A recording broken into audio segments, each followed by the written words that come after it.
Elizabeth Wydra, the Democrats are trying every which way they can on this committee to pin Judge Kavanaugh down on Roe, asking him not only if he thinks it's settled law, but does he think it was correctly decided?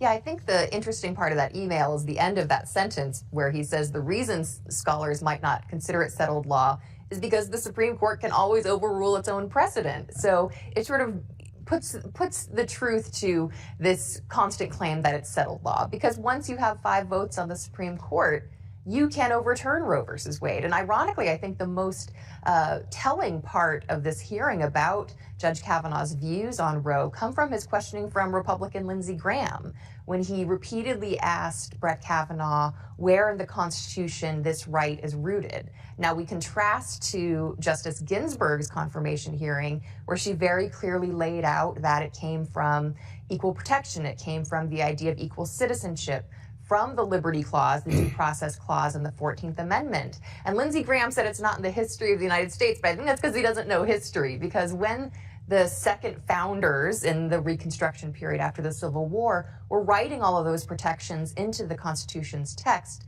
they were deeply concerned with the brutal evil of the slave power, where enslaved women were not given the right to choose for themselves whether, when, and how to form a family. They were often forced to bear children after being raped by their slave masters. These children were then often taken away. They weren't given the right to marry and form a family officially recognized by law. These were explicitly in the debates and led to that text in the Constitution. And Justice Ginsburg rightly noted in her hearing that that is a right and that is rooted in the text of the Constitution. And it's telling that Brett Kavanaugh did not give us a similar answer. Settled law is settled until 5 justices on the Supreme Court want to unsettle it. And that's exactly, frankly, the point that Kavanaugh himself was making in that email, noting that there are already votes on the Supreme Court to overturn Roe. So if you add more, then it's not settled precedent.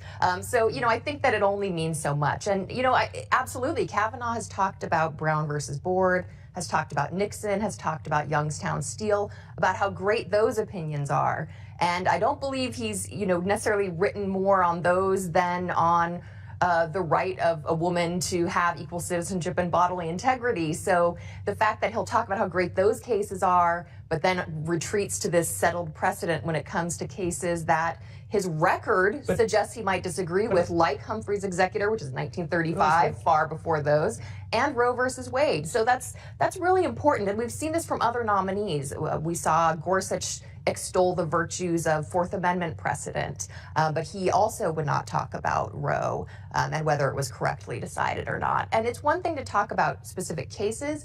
It's another to talk about your views on the Constitution itself. That's not a prediction about a particular case and its facts.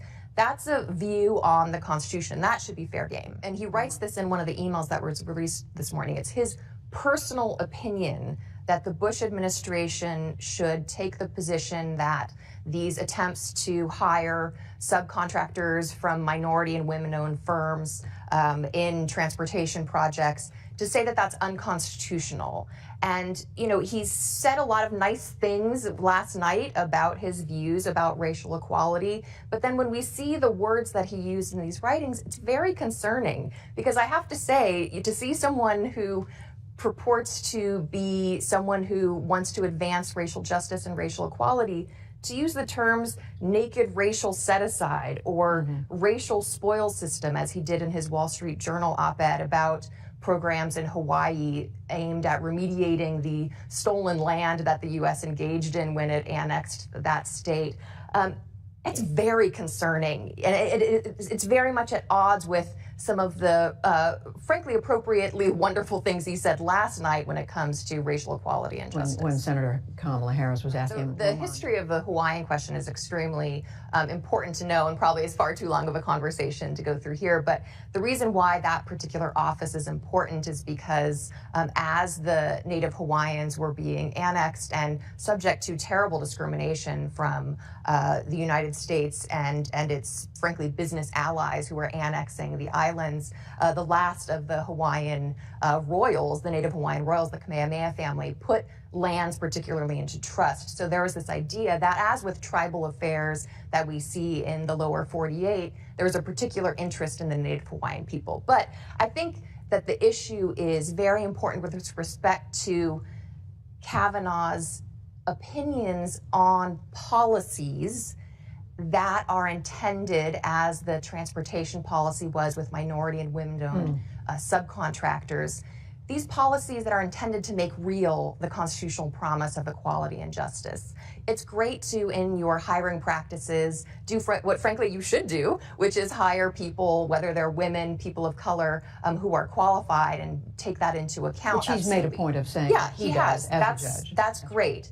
But it's important that a judge recognize the constitutionality of policies that are intended to make real the 14th, 15th, 19th Amendments, guarantees of equality, not to mention voting rights, that are promises on paper, but without these policies passed pursuant to Congress's enforcement powers, specifically written into the Constitution after the Civil War, it doesn't really mean much. And, I think on that line of questioning that Senator Leahy pursued, his involvement in some of these very controversial, especially on the issue of civil rights and voting rights, nominations of, we heard about Pryor, Pickering, they were very controversial nominees, and so a lot of those documents showed Kavanaugh's involvement. And that's part of the reason, and including with, I suppose, the exception of the Hawaiian case, the majority of major civil rights organizations have opposed Kavanaugh's nomination this time because of their look at his record on issues like voting rights,